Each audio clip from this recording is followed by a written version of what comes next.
In today's video, I'm going to teach you how to edit document triggers in Gohighlevel. To get started, open Gohighlevel and make sure you're in the correct account or location where you want to update your document settings.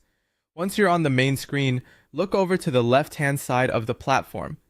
This is where you'll find the primary navigation menu for moving between different areas of the system. From that left side menu, click on Payments. This section contains the tools related to billing, proposals, estimates, and document-related features, so this is the right place to begin when you want to adjust how document triggers behave. After that, click on Documents and Contracts. This will take you into the area where your document workflows and contract settings are managed. If you use proposals, estimates, or contracts regularly, this section is especially important because it controls part of the automation behind how those documents are handled. Once you're there, click on Settings. This opens the configuration area for documents and contracts where you can customize the behavior of the system instead of editing an individual document. Inside Settings, select Workflow Settings. This is where trigger-related options are available. Workflow settings help define what should happen in connection with your documents, so if you need to fine-tune who a trigger applies to, this is the exact place to do it.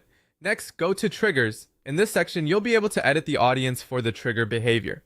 Pay close attention here, because this setting affects who the workflow will run for when document activity takes place. You'll now choose between two options. You can set the trigger to run for all recipients, which means everyone included in the document process will be covered by that trigger. This option is useful if you want the workflow to apply broadly and consistently to every recipient associated with the document. Or you can choose primary only. This limits the trigger so it runs only for the primary recipient.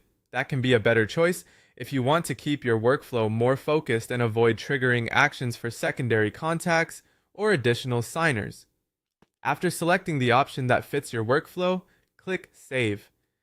This is an important final step because your changes won't take effect unless you save them. Once saved, you should see a confirmation message letting you know the information has been successfully saved. That's how you know your updated trigger setting is now active. And that's it. You've successfully edited document triggers in Gohighlevel. If you're making workflow changes, it's always a good idea to double check that you selected the correct recipient setting before leaving the page so your automations run exactly as intended.